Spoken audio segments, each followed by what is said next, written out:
Hello, everybody. Live on YouTube for the very first time for me. Yeah, welcome to All Things Flying Adventures. I thought I'm gonna try something new, something different. We are not able to meet in person, and still now I think I'm meeting here with 29 people already. I think that's the biggest meeting I had for almost a year. So thanks for joining. Yeah, how are you? Let me know in the comment section. It is right there on the right. I'm reading your comments and hey, yeah, some people are saying hi. That's good. And I'll answer some of the questions. They're exciting. But let me go ahead with what I have planned so far. First, I wanted to tell you how I'm feeling today after yesterday's little flying session, which was actually really cool. I did a Stearman flight over the Hahnenkamm race, the Streif. We have got this famous alpine skiing race in Austria. Probably all of you know it, and it was my first real appearance with the Flying Bulls in the Stearman. That was super cool. I couldn't believe it that I was finally joining them in a real air show. I mean, everybody was super excited because you know that there's not a lot of air show stuff going on these days. So yeah, that was great. I hope this year some air shows are coming back, and I'm officially flying the Stearman for the Flying Bulls, so I hope I can join them at an air show this year. Cool. So yeah, what do I have planned for today? It's kind of exciting for me because you know that on this channel it's basically two kinds of subscribers, I guess. We have the ones that follow me for Red Bull XARBS stuff, and then we have, or for paragliding in general, and then there is the ones that follow me for airplane stuff. And well, it's obviously a huge difference between those two things, of course. I mean, actually, look at the size difference. So this is a full-on flying equipment on the left here in my paragliding backpack, and then this other thing is a full-on flying machine on the right as well. Well, obviously there's a huge difference, and I totally understand that we have different kind of parties here, but the one thing that makes them the same is that they both have wings. They both are wings basically on it, and they're both flying, and this is what makes it very similar. So I definitely learned a lot from flying a paraglider and then switching to the airplane, and I'm pretty sure if an airplane pilot would switch to paraglider, he would also learn a lot. So everything has its advantages and disadvantages, obviously, but with the paraglider you can definitely fly longer, at least on a sunny day. The other one needs fuel, so it kind of stops at some point, or you stop flying at some point for sure, because it's not possible to catch some thermals with it. But one thing that I think paragliding pilots could really learn from flying airplane pilots is some kind of airmanship and some kind of more like professional thinking in a way, which I don't want to like make any of you guys mad about me saying that, but you know, if we would all be a little bit more professional in paragliding and have a little bit more of a professional approach sometimes with more regulations or like personal limits, I think we would have less accidents sometimes. But of course it's called free flying. Paragliding is free flying, so we don't want to lose that. But still, that's something I learned. We can just be a little bit more professional. Like aviation just lives a lot longer than paragliding, so I guess that's where all this comes from. So yeah, that's the one thing I wanted to say. And then today, I want to talk about one thing in the beginning before I have, or two things before I come to my special guest today. Tom the Dolodo is going to join me in this first session. I'm super happy. He's a very good friend of mine, and we've done a lot of adventuring together, and I can't wait to catch up with him.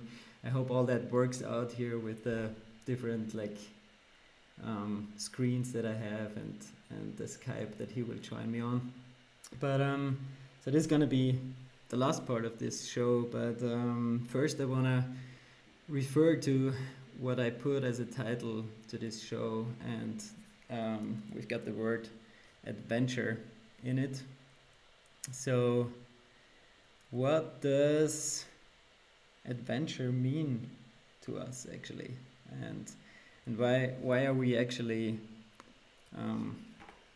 going on adventures and all that stuff? So I want to say something about that because I personally think it's kind of an interesting thing, especially right now with this pandemic stuff that we have going on. And well, if you Google adventure, it comes from a Latin word called advenire, which means like something like arriving, in German, ankommen. And it also says something that adventure is something when you leave like your well-known surrounding and discover something unknown.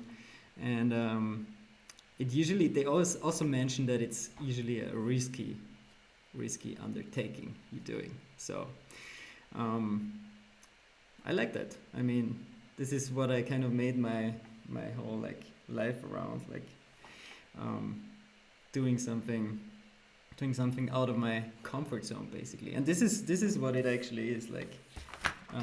As soon as you're leaving your comfort zone, then you're going on an adventure, and this is where the magic happens, right? I mean, this is also this super cool saying, like, once you leave your comfort zone, this is where the magic happens. And even if I go flying, I think I always feel like I'm going on a little adventure. And the reason there is not that I'm thinking whenever I go flying, I'm totally out of my comfort zone. Not at all. It's just that I can see the air moving. I don't think any one of you can do that. So there's always this little bit of the unknown coming with it. And this is an adventure for me. So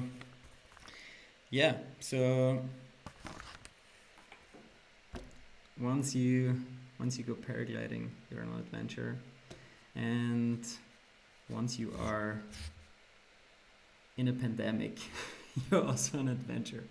So I think we're in the global adventure right now, and this is the point I wanted to get to, is that we all got pushed out of our comfort zone. We can't do what we were used to do. We can't meet people and all that, but in the end it's a big chance, you know, like we're on an adventure, and we are where the magic happens. We maybe just can't see it right now. But imagine you're having a collapse on your paraglider, and you have to react, and once you reacted and it all went well, you feel a lot better than before. You feel like, yeah, I did something cool. So we should all react a little bit, probably, and then make something really cool out of the current situation. So just my thoughts about adventure, and also why I started this program actually, because I think if we all, um, yeah, doing something cool, go on adventure, it's nice. And maybe I can tell you something more about my adventures and about adventures of other people, and we're motivated motivated to make the best out of it. So yeah, what else? I think it would be good if you could let me know a little bit more what you think about adventure. I'm also gonna ask Tom in a second here what he's thinking about it. But switching to another thing I wanted to talk about before was like 2 days ago I've asked my followers on Instagram what they would like to hear in a session like this, in a live session, and I've heard lots of different things like general recommendations for best countries, sites to go flying, weather, gear, paragliding, training, how to become a better pilot faster, route planning for Volbeef, and so on. Definitely way too many topics to go through them all today, but we're gonna have a couple more sessions. I'm planning to do this every 2 weeks, so we'll discuss all of that. But one thing that comes up a lot, and that's actually one thing that I have never covered on my channel so far, because if you go back and scroll through it, there's lots of Red Bull XARBS stuff, there's overland, flying with a bush plane stuff, and what's one thing that I've never covered is actually how I got to do what I'm doing. So this question comes up many times, and I wanna tell you how I got to this point of paragliding professionally, having sponsors, and flying airplanes for a living actually. And yeah, I'm switching back to my other screen here because I have to start at the very beginning. I was born in Graz in Austria. It's actually one of the flattest parts of Austria. There's just one mountain a little bit north of the city, but basically it's flat, and I was mountain biking from the very beginning on.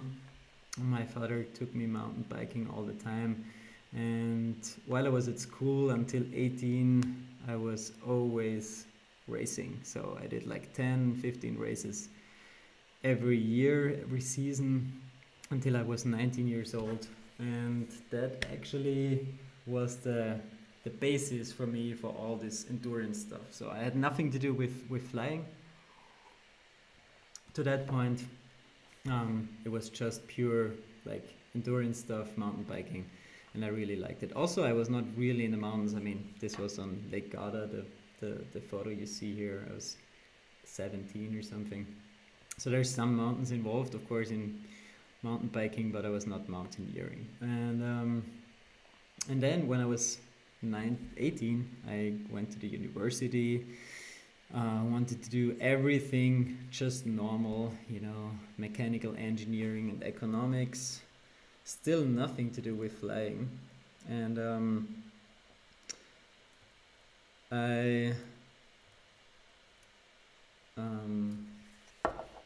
after 1 year of being at the university, I went to Mexico for 6 months, all on my own.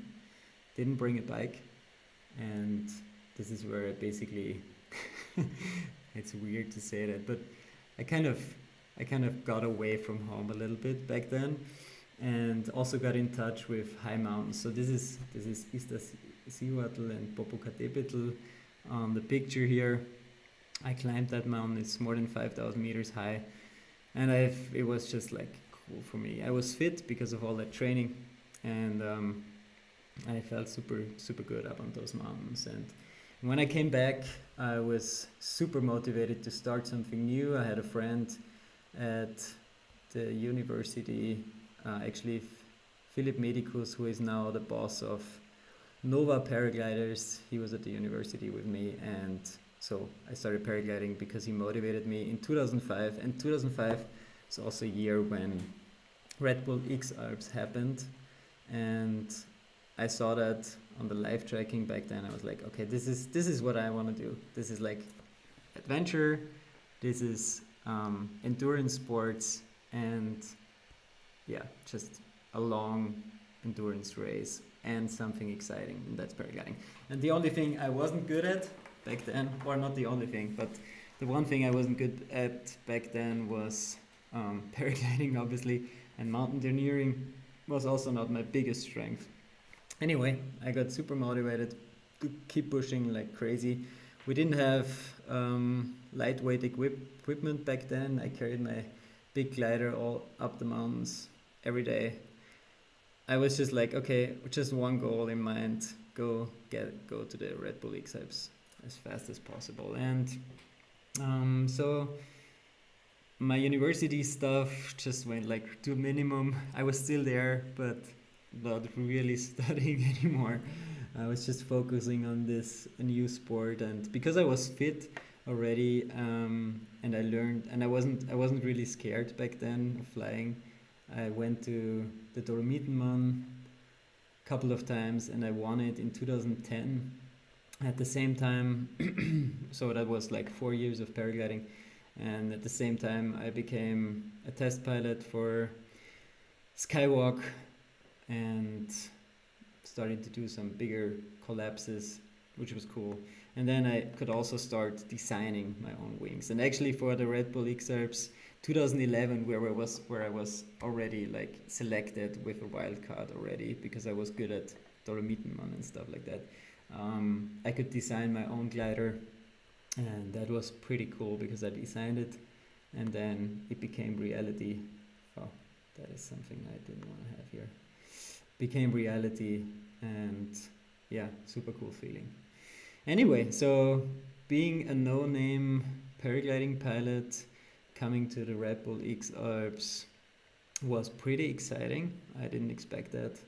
It was pretty fast too, and but it worked well. I was third. I was lucky because it wasn't flyable a lot, and I was mostly a good runner back then. By now, I think I'm also a good pilot, but back then I was mostly running, and I looked very, very young, right? Anyway, so yeah, so from no flying contact at all to Red Bull XARBS in 4 years, and I think the reason was only that I had that goal in mind, and I really wanted to do it, and I had no excuses. So, like skipping my actual planned career at university, I just did it. I moved from Graz, away from home, to Skywalk to work there. I didn't care about a lot of other things anymore, and I think that's how you can reach your goals. If you really have a goal set for yourself, then you go and do it. So my XARBS career so far was quite successful. I took part 5 times. I was on the 3rd place 4 times. For those who are watching this who don't know what Red Bull XARBS actually is, it's crossing the Alps from up here all the way down here in a race. But you should probably Google that, because I can't. It's going too far actually. I'm also already late with Tom, so Tom is probably waiting. But I just wanted to say that one thing, tell that story to the end, because I was not flying any airplanes yet, and for the XARBS I reached my goal. Like with that 1st place in 2011, I was like, okay, I've done it, you know. I have no more motivation. I never wanted to win the Red Bull XARBS. So 2013, that I got the receipt basically. I don't know if you say that in English, but I was only 9th, you know, and I was really suffering. The reason was I had no real motivation. And back then I talked to my friend Hannes Ach, who is now not living anymore, but he's a living legend basically. He's a not living legend anymore. How do you say that? Anyway, he was one of my very best friends, and he was my biggest Red Bull mentor. He got me into the Red Bull family as well. And with him, I talked to him, and I said, I need some big motivation for the far future. And and I asked him if he thinks that it would be possible to take part or to race in an air race actually once, you know, the fast airplanes going around the pylons. And he was like, yeah, you probably should do a pilot's license. And I was like, okay, well, that could be cool. So I decided to do a pilot's license, and yeah, since then I'm flying, and I really wanted to become good fast, and I thought this wasn't possible in Europe, so I bought a Super Cub in Alaska. That is exactly when I saw this photo. I took it when I saw my airplane for the very first time back then in 2016, and I did 300 hours in 3 months, and I think I learned a lot back then. So this was really cool. Yeah, so the message here is probably that you need really like goals that you really want from your heart, and not just I want to go there because I want to go there. It's like you have to feel it. And then you don't even have to think about it anymore, and you just the life will push you there. This is what I think. The key is to find out what you really want. This is probably the hard part. But now I'm gonna call my friend Tom, because he's my surprise guest today, which is not a surprise anymore. But let me see.